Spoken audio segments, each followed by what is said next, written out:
On va travailler maintenant sur un capteur qu'on appelle le capteur ultrason. Voilà. Donc je vais émettre, hein, donc je vais transmettre ici 40 kHz, et puis je vais le recevoir ici par réflexion d'onde. Et l'amplitude me donnera la distance par une équation. Donc ici, le but, c'est simplement d'utiliser les librairies qui ont été faites par Groove. D'accord? Donc ça se connecte sur une prise digitale. Et pour ça, il faut les librairies. Donc pour les librairies, on va regarder sur Internet. Donc vous écrivez Ultrasonic Ranger Groove. On tombe sur cette page-là. Voilà. Donc ici, on vous explique, hein, donc on est sur une fréquence de 40 kHz. On peut mesurer jusqu'à à peu près 300-400 cm, 4 mètres maxi. Faut 350 cm, je crois, hein. Et ensuite, donc ça se branche sur une digitale, par exemple ici la 7.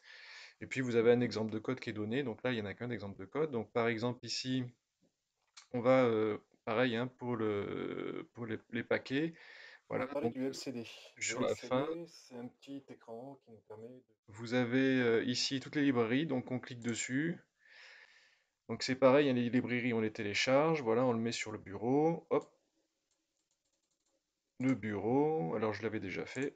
Elles y sont. Donc je retourne ici. Je prends ici les croquis. Je vais inclure dans la bibliothèque. Je vais ajouter le zip. Je vais sur mon bureau. Je prends l'Ultrasonic Ranger. Voilà, la bibliothèque a été ajoutée à votre dossier, c'est impeccable. Donc je vais dans Fichier. Donc je regarde les exemples. Hop, pardon, annulé. Je regarde les exemples qui sont donnés. Je m'aperçois que j'ai un sous-dossier qui s'appelle Groove Ultrasonic Master Ranger, impeccable. Et donc, je vais regarder le display en terminal. Alors, ça veut dire que il va mesurer la fréquence et il va me la renvoyer sur le moniteur série que je retrouverai ici, hein, moniteur série. Parfait. Donc, je vais déconnecter la carte pour brancher ici. Donc, ici, on me dit ce que c'est sur la pin 7. Donc, je vais le brancher sur la pin 7 qui est ici. Donc, il y a des trompeurs, je ne peux pas me tromper. Hop, je le branche. Je récupère le câble, je rebranche le câble USB, je téléverse le programme à l'intérieur, ça compile le croquis. On attend les petites diodes vertes qui s'allument pour dire que c'est bien à l'intérieur.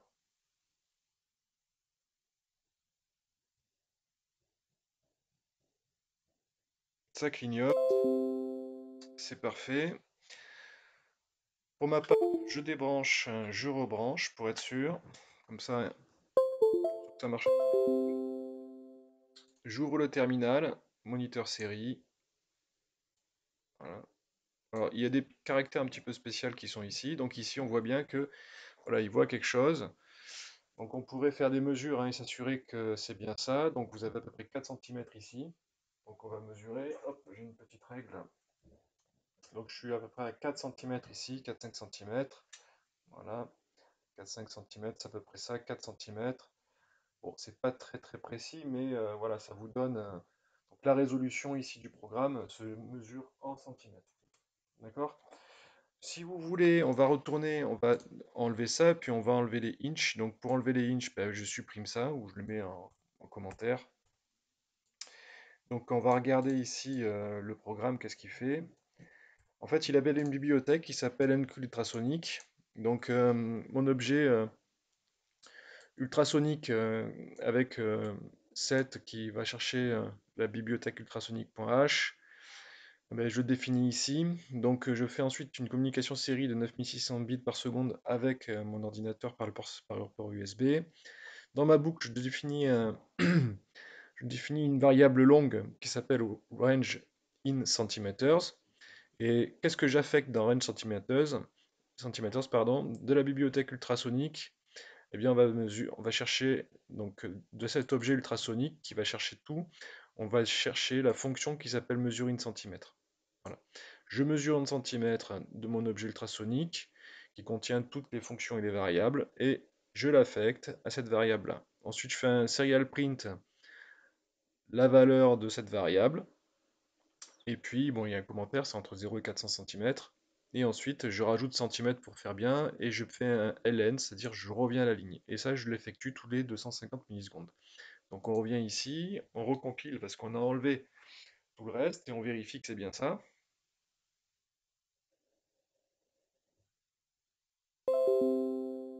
Voilà, je déconnecte, je reconnecte.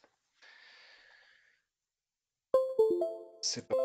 Je regarde mon moniteur série et là j'ai bien du 4 cm. Voilà. Et quand je m'éloigne du sol, ça s'éloigne. Voilà. Si je veux utiliser dans ce cas-là le traceur série, il faut que j'enlève ici. Donc je rajoute chaque variable uniquement la variable et j'enlève ici le serial println. Voilà, je téléverse, je compile le croquis. Parfait.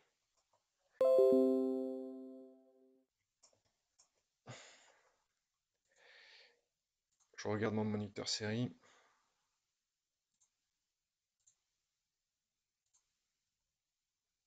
Voilà, j'ai pas débranché. Je rebranche. Voilà. Et donc là, on a bien les variables qui sont, regardez, hein, qui sont, hop, sans... donc j'ai bien un retour à la ligne à chaque fois. Et je regarde ici le traceur série. Je vais pouvoir tracer en série directement. Voilà, je m'éloigne. Je reviens. Donc on est sur une mesure. Donc ici, vous comprenez bien que ce qui est important, c'est de voir voilà, l'éloignement. Voilà. Donc là, on a une mesure assez hachée, parce qu'on est à une mesure toutes les 250 millisecondes.